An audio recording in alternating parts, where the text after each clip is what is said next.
Okay, part two of part two. So the plaster now is getting much stiffer. We're approaching more of pancake batter, which is really kind of like what we want. Even a little stiffer is going to work better, but you never really know when you're working with the plaster if it's going to just like solidify in a minute. So it's good to go ahead and start using it. So now is when I'm going to start globbing it on. And I like to start up here at the top, and I'm going to work my way down because gravity is going to start pulling it down anyways. So I'm going to start up here at the top.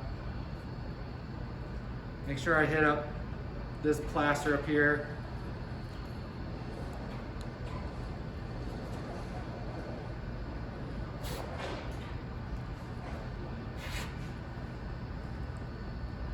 Yeah, this is looking good. It's still quite liquidy, or fluid, I guess is probably the better, art term.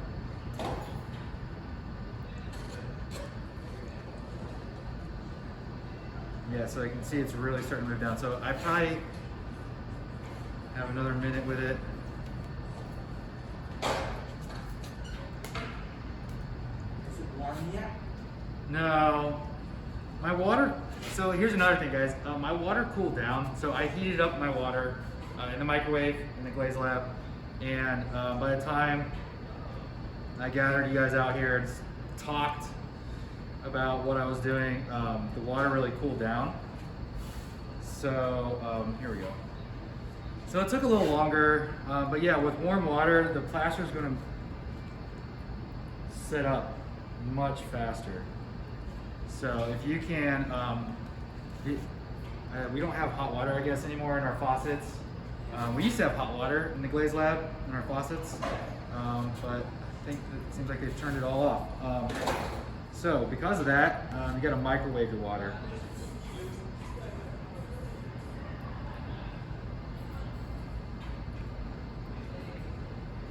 And I'm not worried about getting plaster on this side, the fresh plaster. I'm gonna like carve this edge down a little bit, and then I'll like definitely separate the front and the back side.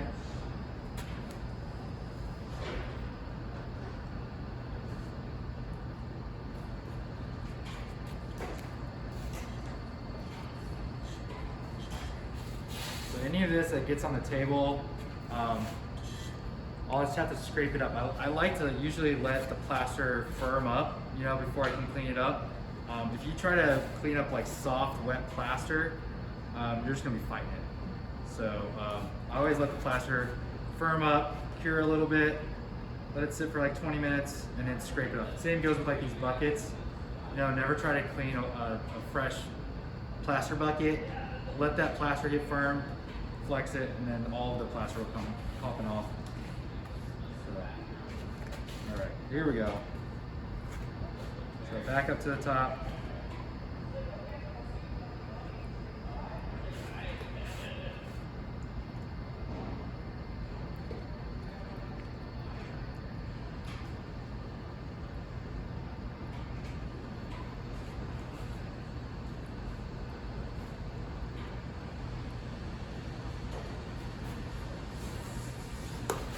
This is just about the perfect amount for this mold. This is a press mold, so I'm so much less accurate about the plaster to water ratio, right? If I'm making a slip casting mold, I would weigh out my water and I'd weigh out my plaster, so that way they were equal on both sides, right? Or all the sides, however sides I'm making on my mold, because that really matters more for slip casting. But for press molds, they just don't need to be as accurate because we're going to press the clay into the mold, right? Push both parts together, and then after like 20 minutes of them sitting, we can actually pull the molds off. You can even pull the molds off like almost immediately, really, if your clay is firm enough. So, all right. So yeah, the plaster's really gotten really firm now. So I got to be careful that I don't damage what's here. But I am going to try to pull off some of this down there and redistribute it up. See, now it's staying up. It's not falling down. So now's the opportunity for me to kind of smooth this over a little bit. See that difference and how the material really changes in its workability. And just like just a couple minutes, right? Pretty fast.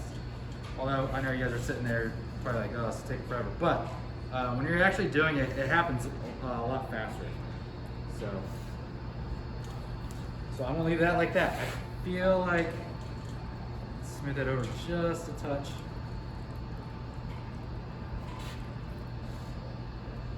If I see any like little pockets here, I'm gonna try to fill those in a little bit.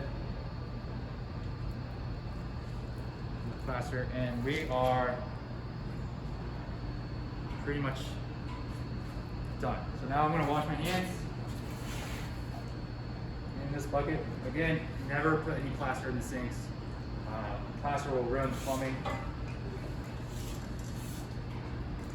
you always have to wash your hands and tools in here. So what I'm gonna do is I'll let this sit, you know, probably for a good hour outside in the sun.